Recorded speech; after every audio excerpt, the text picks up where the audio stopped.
जय श्री राम किसान मित्रों, नमस्कार। जैसा कि आप सभी जानते हैं, इस वर्ष बारिश अच्छी हो गई है तो हम सभी किसान लोग खेती में अच्छे से ध्यान दे रहे हैं। खेती में अच्छे से ध्यान देंगे तो अच्छी फसल और अच्छी पैदावार होगी, जिससे किसानों को अच्छा मुनाफा और अच्छा फ़ायदा मिलेगा। आज हम करना चाह रहे हैं बीजोपचार। बीजोपचार यानी कि बीजार करना चाहते हैं और टमाटर का बीजार करने का विचार बनाया है। तो सबसे पहले हमने मिट्टी की खुदाई चालू कर दी है। मिट्टी की खुदाई को अच्छे से कर लिया है और इसके बाद में हमने यहाँ पर अपने खेत के ऊपर क्यारियाँ बनाई हैं। मिट्टी की खुदाई करने के बाद में सीधे क्यारियाँ बनानी है और क्यारियाँ बनाने के बाद में आपको विशेष ध्यान रखकर इसके अंदर खाद मिलाना होगा और खाद में से कचरा भी बीन लेना होगा। जैसा कि आप देख पा रहे हैं, पास में बैठे माताजी कचरा बीन के साफ कर रहे हैं ताकि अच्छी गुणवत्ता का बीज हमें प्राप्त हो सके और इसके अंदर अनेक प्रकार की खरपतवार ना पैदा हो। इसके लिए पुराना गड़ा सला कचरा जो भी है बाहर परात में इकट्ठा करके बाहर डाल देंगे।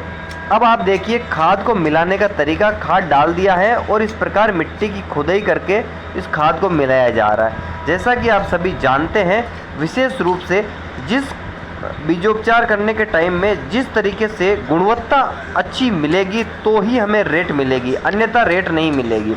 अगर हम बीज बेचना चाहते हैं तो गुणवत्ता का विशेष ध्यान रखें। गुणवत्ता अगर अच्छी रहेगी तो हमें बीज बेचने में आसानी रहेगी और हमारा नाम खराब नहीं होगा।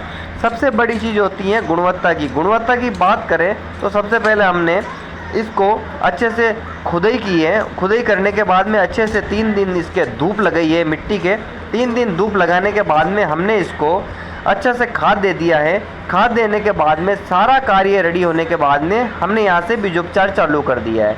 अब हम आपको कहना चाहते हैं कि सबसे बढ़िया बात है बीज भी अच्छा होना चाहिए। तो बीज हमने लिया है सकाटा का। सकाटा का बीज आपको भी दिखा देते हैं कि कैसा पैकेट आता है और किस प्रकार का पैकेट आता है और क्या नाम से आता है। तो आप देखिए, रेड पुष्पक 1031, ये ही ब्रांड आपको भी उपयोग करना है, इसके अलावा नहीं, अन्यथा आप ठगे जाएंगे।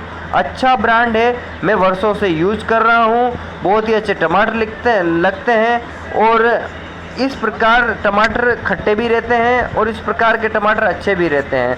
तो जैसा कि आप देख पा रहे हैं, हम लगभग परिवार के 5-6 सदस्य हैं, जो कोई कचरा बीन रहा है, कोई खाद मिला रहा है, कोई क्यारी बना रहा है, कोई बीजोपचार करने के लिए खेत में बीज डाल रहा है और सारे अपने अपने कार्य में लगे हुए हैं। सभी किसान मित्रों के परिवार में भी यही हलचल होती है कि सारे परिवार के लोग एक दूसरे की सहायता करते हैं और एक दूसरे की सहायता के तौर पर ये सारा कार्य होता है। और इस कार्य को करने के लिए सबसे पहले हमने हमारा एक छोटा सा ये क्यारिया बना के यहाँ से कार्य स्टार्ट किया है और इसके अंदर खाद वाद डाल दिया है और आगे से बीज डालना भी चालू हो गया है। सारा कार्य निपटने के बाद में हमने इसको पानी देने का प्लान किया है। अब पानी देना हमने शुरू कर दिया है। लगभग समय हो गया है 4:13। तो अभी हमने 4:13 पे समय पानी छोड़ा है। अब देखते हैं कितना समय लगता है।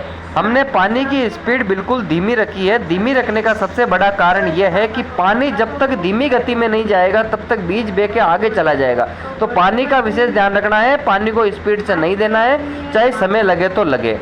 हमें जो भी समय लगेगा 1-2 घंटा हमें मंजूर है, पर यह ध्यान रखना है कि बीज क्यारी में पानी जाने से स्पीड से नहीं देना है। अगर स्पीड से दिया तो बीज बह के आगे चला जाएगा। अब विशेष रूप से आपको ये ध्यान रखना है। अब देखिए, समय हो गया है लगभग 6:15 और हमें 2 घंटे हो गए हैं इसमें पानी देते हुए और ये हमारे अब तक भी इतने से ही क्यारे पिए हैं और आगे पानी चल रहा है और अभी थोड़ी देर में पी जाएगा और पानी पूरा पीने के बाद में अच्छे से इसको आज रात में छोड़ दिया जाएगा। और इसके बाद में जो भी आगे की इसकी प्लानिंग होगी वो आप कमेंट करके पूछ लेना। हम आपको सारी जानकारी इसके बारे में देंगे और आपके कुछ प्रश्न हो तो आप कमेंट के माध्यम से हमें पूछ सकते हैं। जय हिंद, जय जवान।